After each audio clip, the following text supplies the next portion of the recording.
ખરું કહું તો વહુની જરૂરિયાત શું છે? આજે મનોજનો નાનો ભાઈ રાજીવ આવી રહ્યો છે. મનોજ અને નંદિનીના લગ્નને હજી 3 મહિના જ થયા છે.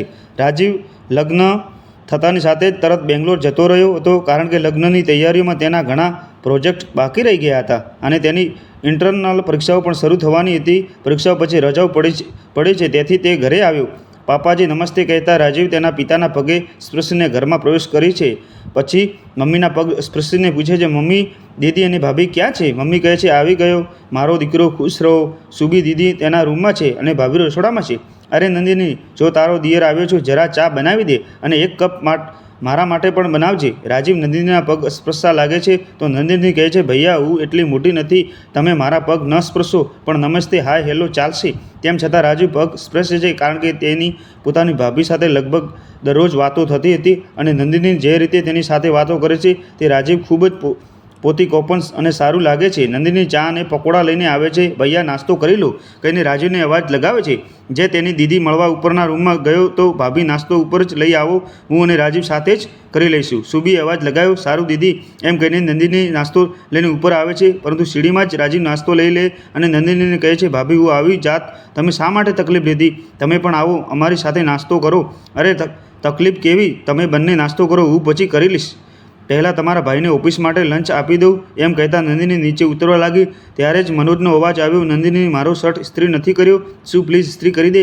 હમણાં કરું છું, નંદિનીએ કહ્યું. થોડીવાર પછી રાજીવ અને સુબી નીચે આવે છે. મમ્મી રાજીવને કહે છે, હવે તું કહે, હમણાં આરામ કરીશ કે ક્યાં જઈશ? મનોજ, તેની ઓફિસ અને તારા પપ્પા તે દુકાને ગયા નથી. મમ્મી, હું હમણાં ક્યાંય નથી જાઉં, હું ઘરે જ રહીશ. તમારી સાથે, ભાભી સાથે અને દીદી સાથે વાતો કરીશ. મોબાઈલ પર ભલે ગમે તેટલી વાતો કરી લઈએ, પણ રૂબરૂ બેસીને વાત કરવાની મન ભરાય છે.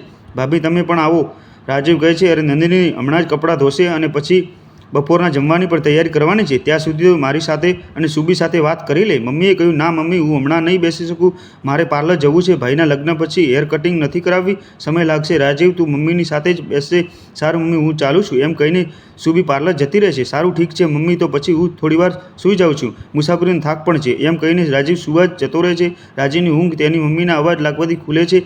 રાજીવ, બેટા જમી લે, નીચે આવી જા. રાજીવ નીચે આવે છે અને જુએ છે કે મમ્મી પપ્પા ટીવી જોઈ રહ્યા છે અને સાથે જ પપ્પા જમી રહ્યા છે અને ભાભી રસોડામાં ગરમા ગરમ રોટલી લાવીને આપી રહી છે. રાજીવને જોઈને મમ્મી કહે છે, આવી જા બેટા, જમી લે. અરે નંદિની, રાજીવ માટે પ્લેટ લગાવી દે. મમ્મી, હું જાતે જ લગાવી દઈશ. અને રાજીવ રસોડામાં જમવાનું લેવા જાય છે. અરે ભૈયા, તમે બેસો, હું લગાવી દઉં. નંદિની કહે છે, ના ભાભી, આ તો અમારું બાળપણનું કામ છે, બસ તમે પીરસો અને હું લેવા આવી જઈશ. રાજીવ કહે છે. રાજીવ જમી રહ્યો હતો હવે ત્યારે સુબી પણ આવી જાય છે અને નંદિની બધાની અને મમ્મીને પણ પ્લેટ લગાવીને ગરમા ગરમ રોટલી લાવીને આપે છે. ત્યારબાદ પોતે જમે છે. જમ્યા પછી વાસણો ધોઈને રસોડાની સફાઈ કરવા લાગી જાય છે. રાજીવને આ બધું જોઈને સારું નહોતું લાગી રહ્યું. તેણે મમ્મીને પૂછ્યું, મમ્મી, વાસણવાળી આંટી નથી આવી શું આજે? મમ્મી કહે છે, 2 દિવસથી તેમની તબિયત ખરાબ છે એટલે નથી આવી રહી. તેમને વાયરલ થયો છે, તો હજી 1 અઠવાડિયું નહીં આવે. સાંજે નંદિની બધા માટે ચા અને સનસેટ બનાવે છે અને રાતના જમવામાં મટર પનીર કચોરી રાયતું બનાવે છે. રાજીવ જેટલા ઉત્સાહથી ઘરે આવ્યો હતો કે ભાભી સાથે બેસીને વાતો કરશે, પરંતુ ભાભી જ્યારે ફ્રી થશે ત્યારે જ તો વાતો કરશે. બીજા દિવસે સવારથી જ પણ આ જ રૂટીન ચાલી રહ્યું હતું. રાજીવ જોઈ રહ્યો હતો કે ભાભી આખો દિવસ કામ કરતી રહે છે અને બધા આરામથી બેઠા રહે છે. બધા પાસે તેમની વસ્તુઓ પહોંચી જાય છે અને તેણે રાતના જમ્યા પછી બધા સાથે વાત કરવાનું વિચાર્યું. ત્યારે બધાએ જમી લીધું તો રાજીવ રસોડામાં પોતાની પ્લેટ ધોવા લાગ્યો. મમ્મીએ તેને આવું કરતા જોયો તો કહ્યું, અરે બેટા, તું પ્લેટ કેમ ધોઈ રહ્યો છે? રાજીવે કહ્યું, મમ્મી, તમે જ તો શીખ્યું હતું ને કે જે દિવસે વાસણવાળી નહીં આવે તે દિવસે બધા પોતપોતાના એઠા વાસણો જાતે ધોઈ લેશે. પરંતુ બેટા, હવે નંદિની છે ને, તો બધાને વાસણો ધોઈ દે છે, તું પણ મૂકી દે. મમ્મી કહ્યું. રાજીવ બોલ્યો, હું એ જ તો જોઈ રહ્યો છું, કોઈને કંઈ નથી કરવું, બધું કામ ભાભી કરી લેશે. મમ્મી, જ્યારે ભાભી નહોતી આ ઘરમાં ત્યારે પણ તો આપણે બધા મળીને ઘરમાં કામ કરતા હતા ને? તમે જ્યારે રસોઈ બનાવતા હતા તો દીદી કહે, પપ્પાને ગરમ રોટલી આપીને આવતા હતા. હું, દીદી અને ભાઈ તમારા માટે રોટલી લેવા જાતે આવતા હતા. અને દીદી જ્યારે મોટી થઈ તો જમ્યા પછી તેમને ગરમા ગરમ પૂરીઓ શેકીને ખવડાવતી. ઘણીવાર ભાઈઓ રોટલી બનાવતી કોશિશ કરી, પણ તેનાથી ન બની તો તમે કહ્યું, તારા બસની વાત નથી રોટલી બનાવવાની, તું શાક સારું બનાવી લેશે, તું શાક બનાવી નાખશે, તારી પત્ની રોટલી બનાવી આપશે. પરંતુ અહીં ભાભી બધાને પીરસીને ખવડાવે છે અને પોતે ઠંડુ જમે છે. કપડાં ધોતા હતા, હું ઉશ્કેલીથી આવીને સુકાયેલા કપડાં ઉઠાવીને લાવતો હતો. ભાઈ શાંતિ ચા બનાવતા હતા. દીદી ઝાડુ લગાવીને સ્કૂલ જતી હતી.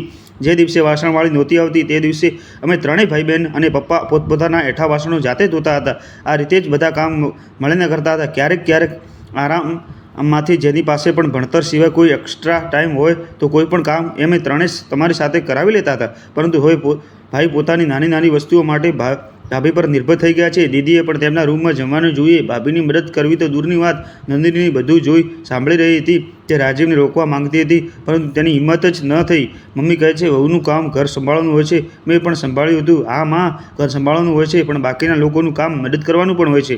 રાજીવ કહ્યું. મમ્મી કહેવા લાગી, જ્યાં સુધી તારા કાકા અને ફોઈના લગ્ન નહોતા થયા ત્યાં સુધી તો હું મારા સાસુ સસરા અને બધાનું કામ કરતી હતી. અમે ક્યારેય નંદિની પર કોઈ કામ માટે દબાણ તો નથી કર્યું ને, તેને ક્યારેય ખરાબ ભલું તો નથી કહ્યું ને, અને તેણે પણ ક્યારેય એવું જાહેર નથી કહ્યું કે પરેશાન થઈ રહી છે. અને જો વહુ કામ નહીં કરે તો વહુની જરૂરિયાત શું છે? શું વહુની જરૂરિયાત માત્ર કામ કરવા માટે જ હોય છે? નહીં માં, વહુની જરૂરિયાત પરિવારની જવાબદારી સંભાળવા માટે હોય છે, જેમ કે પરિવારના બધા સભ્યોની જવાબદારી હોય છે. તેવી જ રીતે ભાભીએ પણ ક્યારેય કંઈ કહ્યું નહીં. તો હું તો બધી જોઈને જ કહી રહ્યો છું. જ્યારે આપણું નવું ઘર બન્યું ત્યારે તમે અમને બધાને સમજાવ્યું હતું કે ઘર બધાનું હોય છે, એટલે ઘરનું કામ પણ બધાનું હોય છે. જો બધા પોતાની થોડી થોડી જવાબદારી નિભાવશે તો ઘર સંભાળનારી ગૃહિણીને સારું પણ લાગશે અને સ્વસ્થ મનથી પણ ઘર સંભાળશે. જેનાથી ઘરમાં જો કોઈ બીમારી પડે અથવા હું મમ્મી બીમાર પડીએ તો તમને બધાને ઘર સંભાળવામાં ક્યારે અને ક્યાંક પણ પરેશાન નહીં થાય. મમ્મી, તમે અમને બધાને જવાબદાર બનાવ્યા હતા, પણ હવે તો તમે પણ તમારી જવાબદારી ભૂલી ગયા છો. મમ્મી કહેવા લાગી, હા બેટા, તું સાચું કહી રહ્યો છે. મેં તમને બધાને જવાબદારી સંભાળવાનું શીખ્યું હતું અને પોતે જ બિનજવાબદાર બની ગઈ છું. એ જ રૂઢિવાદ સાસુ બની ગઈ છે, જેને પોતાની બહુ કામ કરતી સારી લાગે છે. પણ હવે આવું નહીં થાય. જેમ પહેલાં બધા મળીને કામ કરતા હતા તેમ જ હવેથી કરીશું. નંદિની તે ક્યારેય કોઈ ફરિયાદ પણ ન કરી. આ તારી સચ્ચાઈ છે. નંદિની રાજીવને કહ્યું, ભૈયા, તમે મારા માટે આટલું બધું વિચાર્યું. થેન્ક યુ દોસ્તો. મોટાભાગના ઘરમાં આવું જ થાય છે કે હુના અવાજથી બધી જવાબદારી તેના પર નાખી દેવામાં આવે છે. પરંતુ આ ક્યાં સુધી સાચું? કમેન્ટ કરીને જરૂર જણાવજો. જો વાર્તા સારી લાગી હોય તો પ્લીઝ વિડીયોને લાઇક કરો. ચેનલ પર જો નવા છો તો ચેનલને સબસ્ક્રાઈબ કરો. ધન્યવાદ દોસ્તો. મિત્રો, વિડીયોને લાઇક કરો, કોમેન્ટ કરો, શેર કરો. જય શ્રી કૃષ્ણ.